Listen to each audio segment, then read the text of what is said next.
Are those your real movie boots? No. 3 years later, everybody comes back to work, and everybody's sort of more enthusiastic than they were the first time. The first time, everybody was very confused by the whole thing and didn't know what they were up against. Now they had a better picture of what it was we were making. It was fun to get started again. 244A, take 4 board on them. Forward a bit, Dave, forward. A little bit more. Turn!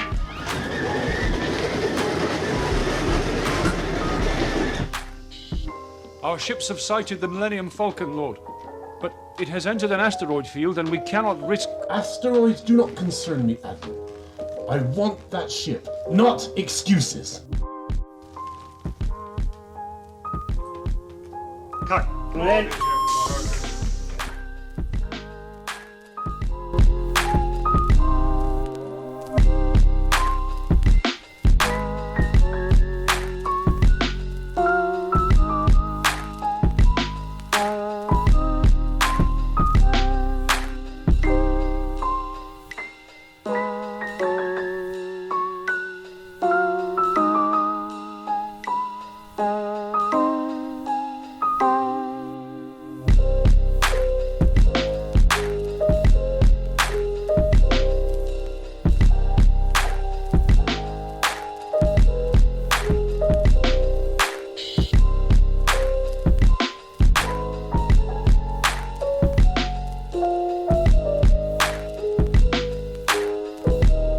Empire's gonna find out about this little imp.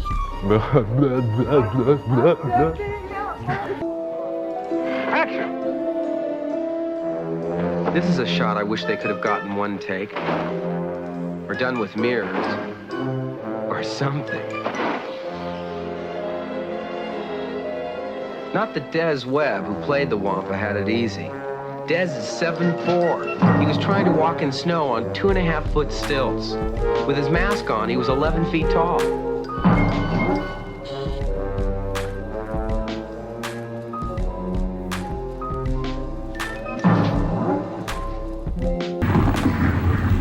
Yeah.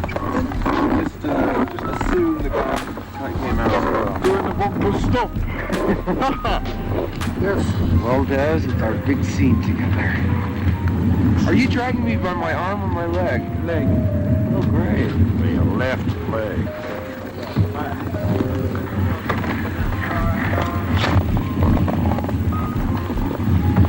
Start to walk.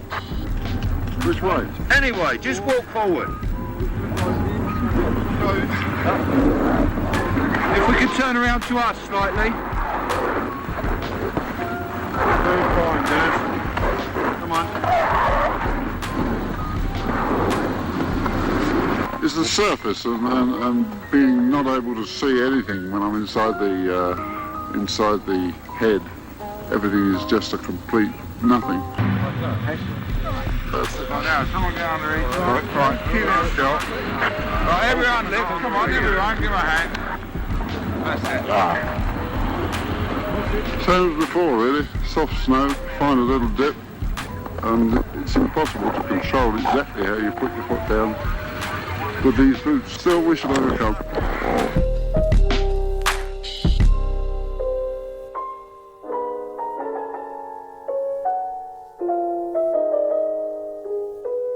Like this Tauntaun, who provided transportation for us on Hoth.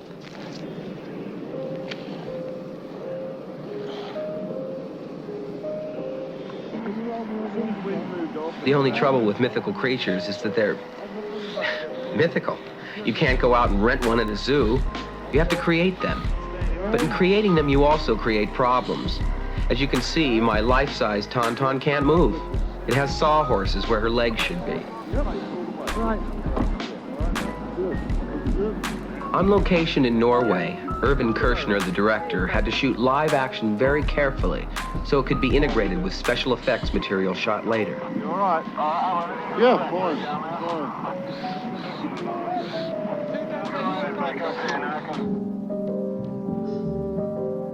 To make my Tauntaun move, a miniature of her with a model of me aboard had to be created. That was then photographed one frame at a time through a process known as stop-motion photography at our special effects studio near San Francisco. Okay.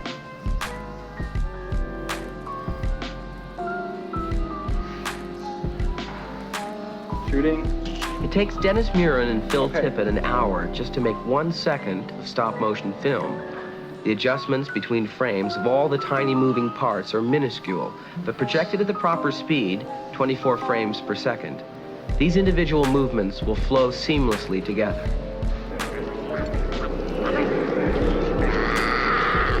There's a new dance, doing the tauntaun.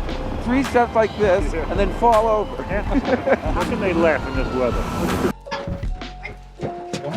Ouch! And what precisely am I supposed to know? That was good. That was good.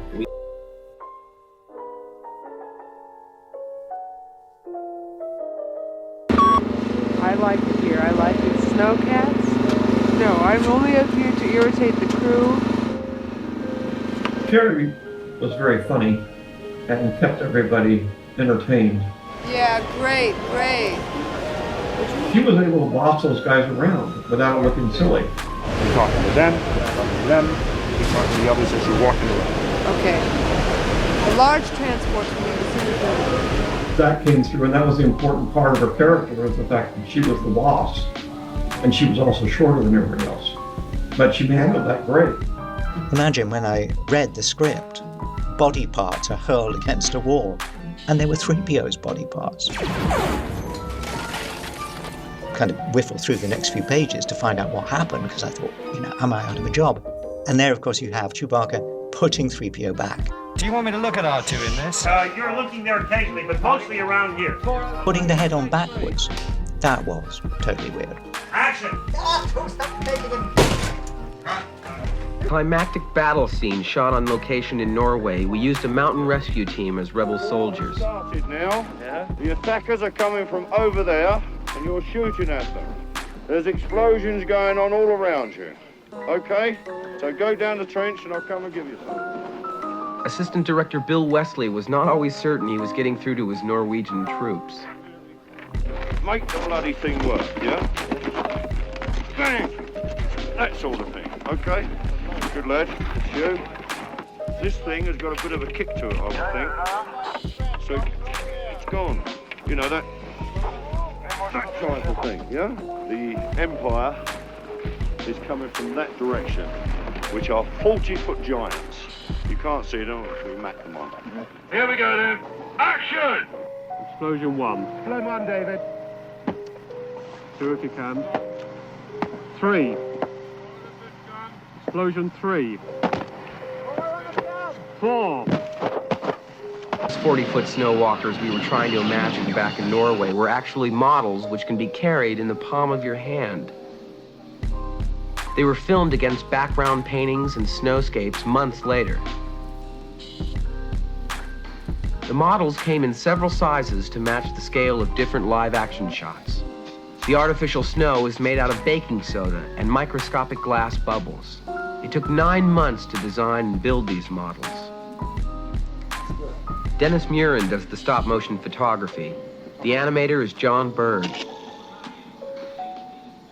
Once again, each articulated part of the model must be moved, no more than a fraction of an inch between each single frame exposure in these stop-motion sequences.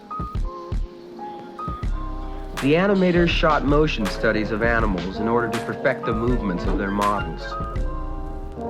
The snow walkers followed in this elephant's footsteps.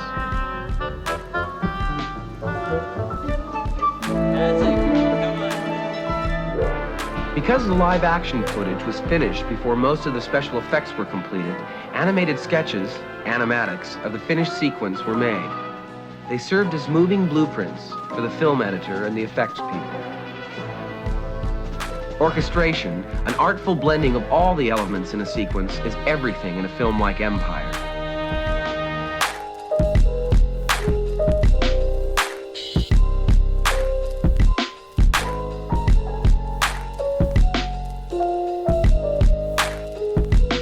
Some sorts of odd equipment, things have never existed. So there are no real sounds that are recorded while the movie's being filmed. And all of the sounds have to be invented and tailored especially for this kind of movie. Ben and his crew collected sounds in the strangest places. These taps on a radio tower's guy wire are part of the sound of a laser pistol being fired.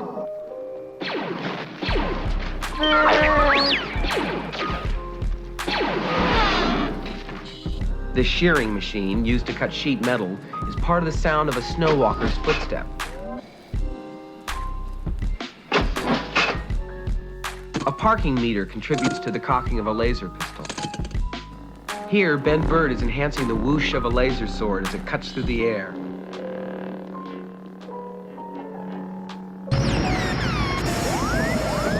Just hang on. I'm gonna start the landing cycle.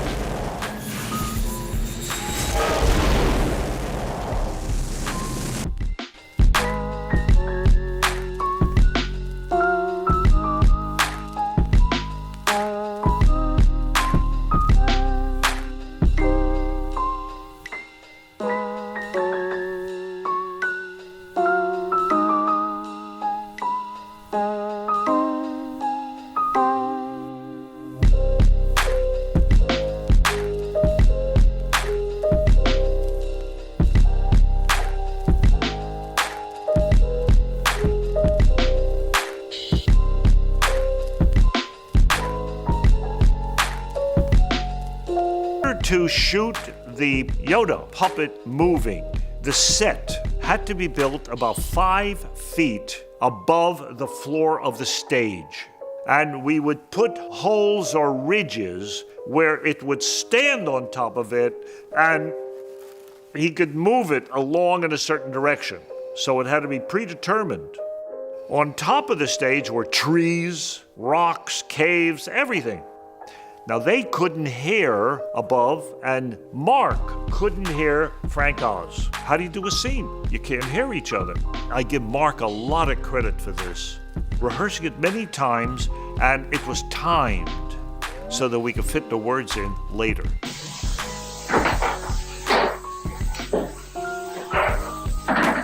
Here are a few of the matte paintings we're using on Empire Strikes Back. This is an example of one that is an interior of Darth Vader's Star Destroyer bridge, where we've added the windows and the ceiling.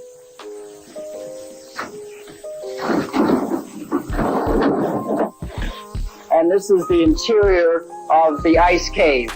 You can see we've added the roof and part of the Falcon in the background. Well, the main thing with the painting is that the painting has to match in color to the color of the set. And of course, the painting isn't done until after the shot is made. So it's possible then to take the shot and line up the walls or the roof or the buildings or whatever exists exactly to the shot. You do the painting afterwards. However, you then have to take many tests to make sure that the color balances, the lighting balances, and all those things, so that you're not capable of seeing where the painting ends and the live action or the plate, the clear area, begins. This matte painting shows the Millennium Falcon having landed at Cloud City, and you can see Cloud City in the background below the landing platform. In the clear area of glass, Han Solo comes out and meets his hosts at Cloud City.